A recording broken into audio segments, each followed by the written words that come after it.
What's going on, everybody? This is Chris Classic dropping a car vlog on the way to work for the last time for now. I'll be off 2 days, so I may go live. I may have other topics. Who knows? But God is good. Nobody tells you today. Remember that God loves you, Christ loves you, and I love you. Whatever you're going through, I pray that you just break out of it.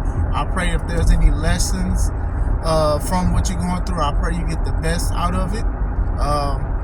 Make sure you subscribe to the channel, the Take It Home Podcast, where I talk about wrestling topics. I interview wrestlers, and I put my matches up that I have. I have a match next weekend at Now That's Wrestling Out of Control. That's in Green Bay, Wisconsin, the KI Convention Center. Kurt Angle will be in the building.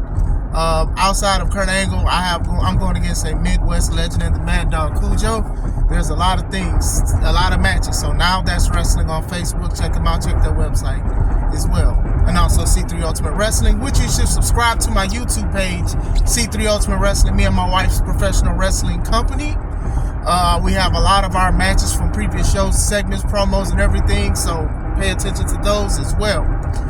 I wanted to talk about a little bit something called ownership. Ownership in wrestling. We'll call this video that. So, as of yesterday, Jey Uso can't wear a shirt that says YEET.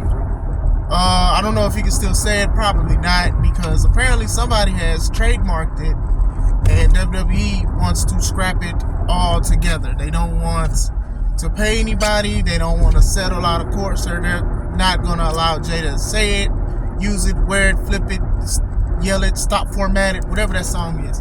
So I wanted to talk about that real quick. Now, personally, YEET is an outdated word. Like, a lot of people is not saying YEET anymore. I remember when it got popular, especially like from a video, a dude, he like threw a disc or whatever.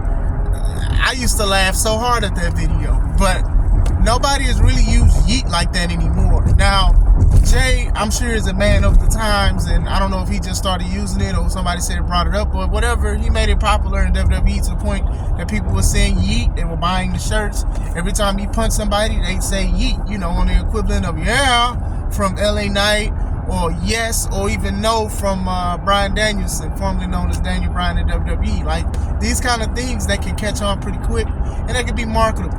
So obviously it was so big that whoever trademarked it didn't like it, or they wanted a percentage from WWE. Now they're saying that it is a professional wrestler who lives in Virginia who had it trademarked. So people are going to the extent to giving this man death threats because he trademarked something. Now, do I think that he is the originator of YEET? Of course not. But the thing is, a lot of people do this, that if something is very popular or something can be very profitable, they will really like apply to the USPTO website and base to trademark it, so either people can pay them to use it or they have to ask them permission.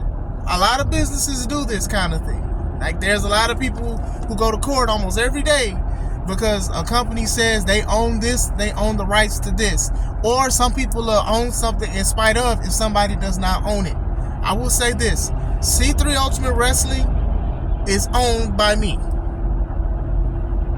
Nobody can go out there and say C3 Ultimate Wrestling. And I'm going to give you a backstory. The reason why I changed it from C3 Wrestling to C3 Ultimate Wrestling was because there was also another wrestling company that went by C3 Wrestling. And they were there first.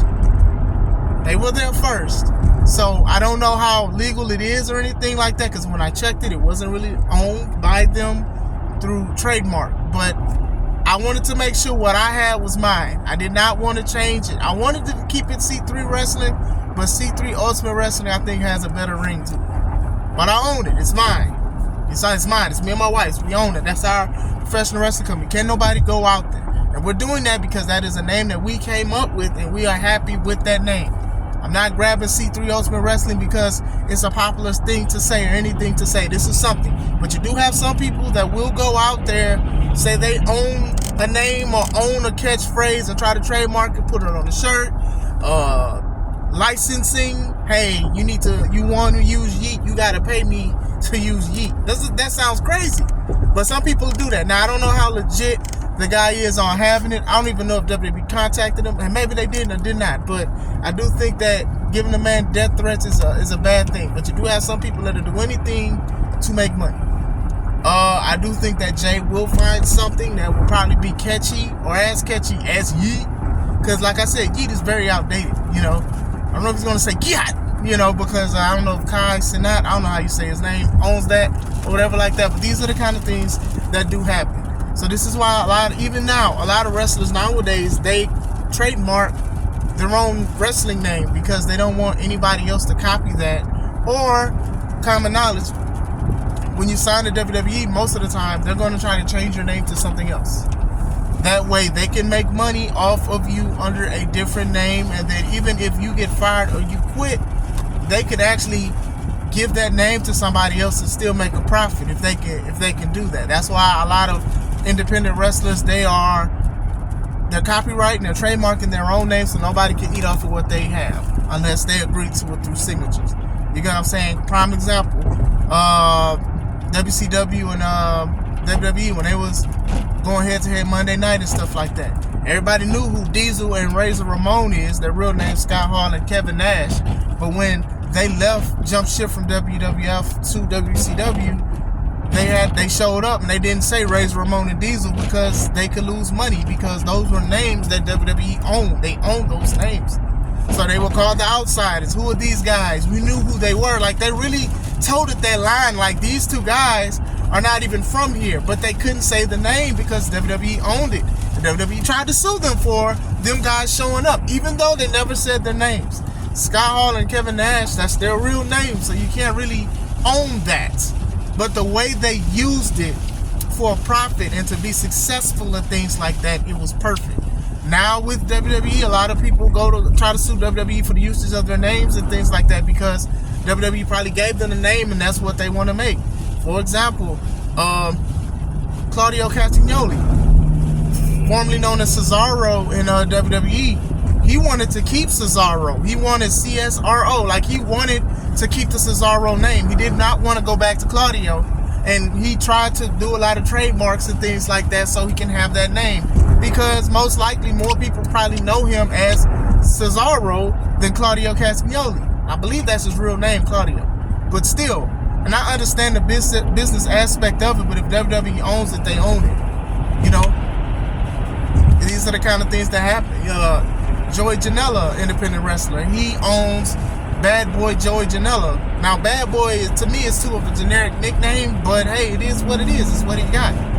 You know, sometimes people go to court with WWE over their name and things like that. I don't think CM Punk did, but you know what I'm saying? Some guys have different names when they go to different companies. That's just what it is in the business. Edge is a prime example, right? Edge is owned, the name Edge is owned by WWE. So when he debuted in AEW, he's not Edge, he's Adam Copeland. I mean, it sounds a little off calling him his whole first and last name, but you know, some people still call him Edge, you know. It's just one of those things of ownership. And from a business aspect, I understand that, hey, if we giving you this new name and we're making merch and we're putting you on TV and, you know, we're making shirts. We got to buy these shirts. We got to buy the printer that say EDGE Edge on it and stuff like that. Yeah, you shouldn't. We don't want you to go somewhere and use Edge and then they're making money off a name that we own. And then some people will be like, hey, man, they put so much effort into it. You could at least give them that name. And it's like, you know, I understand both sides. Even Bryan Danielson, he was called Daniel Bryan in WWE. I still be confused on what to call this man sometimes. I'm like, dog, Bryan Danielson and things like that. These are the things that WWE does. What's his name? Jon Moxley. He was Dean Ambrose in WWE. Seth Rollins, he was Tyler Black in the Independents.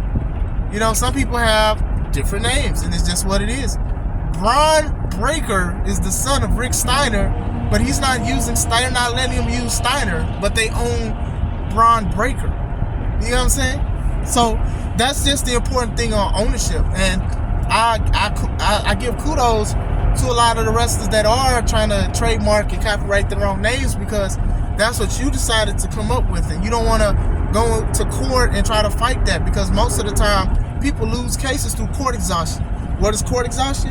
That's when you don't have enough money to pay these court fees for a long-going court settlement. That's what happened with Fawcett Comics in DC, because Fawcett owned Shazam. But what happened was they was actually winning, but they didn't have the funds for court. Wound up settling, and that's why you see Shazam in DC. See, I got a little knowledge. But that's just one of those things. Like, people will go to court and fight for their name. It's crazy. It just slipped my mind because there was somebody who did like try to go to court. Oh, it was Matt Hardy. Matt Hardy got very popular in Impact Wrestling when he became Woken Matt. The delete, and the hair and his family and his uncle and wrestling in his backyard of his house. Like, it got very popular in Impact Wrestling. Like, people was wearing shirts. They say delete. Like, they still say it now when they see Matt Hardy, and Matt still does the delete part.